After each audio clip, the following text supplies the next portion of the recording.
मैंने अपने दामाद को धीरे धीरे क्रिकेट खेलने के लिए बोली थी क्योंकि मेरी बेटी दूसरे कमरे में सो रही थी और दामाद जी वहां से उठकर मेरे कमरे में आए थे। इतने में मुझे मना करना पड़ा कि धीरे धीरे मारो, नहीं तो बेटी उठ जाएगी और फिर यहाँ आएगी और हम दोनों की चोरी पकड़ी जाएगी। आज मैं आपको अपनी कहानी सुनाने वाली हूँ। यह मेरी पहली कहानी है, आप लोगों के सामने पेश करने वाली। मुझे उम्मीद है आप लोगों को बहुत अच्छी लगेगी। मेरी सच्ची कहानी है और मैं आप सभी को अपनी क्रिकेट खेलने की कहानी सुनाने वाली हूँ। मेरा नाम योगिता है, मैं 35 साल की हूँ। मेरी बेटी 24 साल की है, उसका नाम लता है। मैंने अपनी बेटी की शादी 5 महीना पहले की। लड़का बहुत होनहार है, लेकिन मेरी बेटी से उनकी दूसरी शादी है। मेरे दामाद की जो पहली बीवी थी वह उनको छोड़कर भाग गई है। शादी करने का कारण ये भी था कि मेरे पति नहीं है। घर में मैं और मेरी बेटी दोनों ही रहती है, तो मुझे ऐसा लड़का चाहिए था जो अपने बेटी के साथ घर जवाही बनकर रहे। मेरा अपना फ्लैट है, मैं स्कूल में एक टीचर हूँ। अपनी बेटी के लिए एक अच्छा रिश्ता ढूंढते ढूंढते किसी ने बताया कि यह लड़का है जिसकी बीवी भाग गई है। लड़का बहुत होनहार, अकेला रहता है। लड़का का कोई और नहीं है, अच्छा नौकरी करता है, सरकारी नौकरी में है। तो मुझे लगा कि इससे बढ़िया और सरकारी नौकरी नहीं हो सकती। जिसका घर बार कोई नहीं था वह सरकारी नौकरी वाला था। माँ बाप भी नहीं है, तो वो वहाँ आराम से मेरे साथ और मेरी बेटी के साथ रहेगा। सतमंगनी पट विवाह वही हुआ। मैंने अपनी बेटी की शादी रमेश दी। मेरे दामाद का नाम रमेश है। रमेश की उम्र 27 साल है, मेरी उम्र 35 साल और मेरी बेटी की उम्र 24 साल है। 10 साल का हम छोटे बड़े हैं। मेरी जवानी भी अभी कम नहीं हुई है।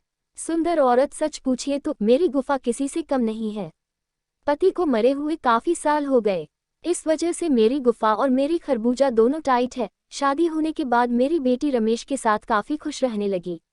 मैं भी काफी खुश रहने लगी। मैं स्कूल जाती और बच्चों को पढ़ाकर घर आती थी। 2-3 घंटे बाद मेरी बेटी भी काम पर से आ जाती और मेरा दामाद भी आ जाता था। हम तीनों अच्छे से रहते थे। धीरे धीरे मेरा दामाद मेरे ऊपर डोरे डालने लगा। वह मेरी खरबूजा निहारता और जब इंसान घर में रहता है तब बेपरवाह तो हो ही जाता है।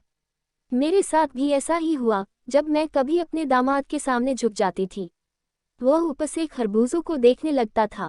जब मैं चलती थी तो वह पीछे निहारता था। पहले तो 2-4 दिन मुझे अच्छा नहीं लगा, फिर मुझे उसका देखना उसका गुना अच्छा लगने लगा। एक दिन की बात है, मेरी बेटी को अपने ऑफिस के काम से शहर से बाहर जाना था।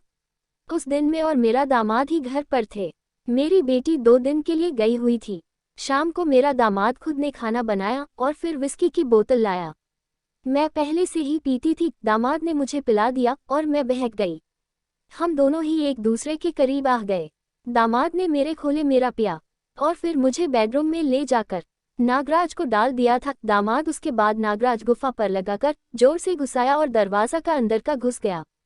जब उसका नागराज गुफा के अंदर जाता और बाहर आता था तो मैं अंगड़ाइयां लेने लगती थी। मेरी बह गई थी क्योंकि मैं कई साल बाद क्रिकेट खेल रही थी। जब एक जवान लड़का एक अपने से ज्यादा उम्र की औरत को और लड़के को भी अच्छा लगता है और जोर जोर से धक्के दे रहा था।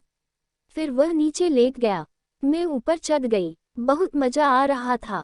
हम दोनों ने उसी समय एक कसम खाया कि हम दोनों रोजाना एक दूसरे का इज्जत करेंगे और जब बेटी घर में नहीं होगी तब हम दोनों एक दूसरे के साथ समय बिताएंगे। उस रात हम दोनों ने 3 से 4 बार क्रिकेट खेलकर अपने आप को शांत किया था। दूसरे दिन भी हम दोनों ने 3 से 4 बार की थी। मेरी बेटी दूसरे दिन घर आ गई। दूसरे दिन भर तो मैं इधर ही रही। जब शाम को आई थी मुझे अच्छा नहीं लगा। मुझे ऐसा लग रहा था कि मेरी बेटी कुछ दिन और बाहर रहती तो और भी अच्छा लगता। शायद मेरी दामाद को भी यह बात अच्छा नहीं लगी। रात को सो गए थे, वह थकी हुई थी। पर हैरानी तो तब हुई जब मेरा दामाद रात के 11:30 मेरे कमरे में आ गया कि मेरे सलवार के अलग किया और क्रिकेट खेलने लगा कुछ ज्यादा ही जोर से। मेरा पलंग भी बज रहा था। मैं बार बार अपने दामाद को बोल रही थी कि जोर जोर से मत क्रिकेट खेलो, धीरे धीरे खेलो, बेटी उठ जाएगी, पर उसने नहीं माना। 20-25 मिनट तक जबरदस्त तरीके से क्रिकेट खेला और गुफा में पानी छोड़कर तुरंत रूम से बाहर जाकर अपनी बीवी के साथ सो गया। अब रोजाना का यही हाल था। दोस्तों, पता नहीं चल रहा है कि मैं क्या करूं, कहीं ऐसा ना हो मैं पकड़ी जाऊं।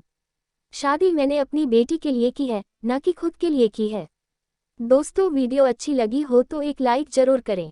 ऐसे ही और वीडियो देखने के लिए चैनल को सब्सक्राइब करें और बेल घंटी को दबाना ना भूलें।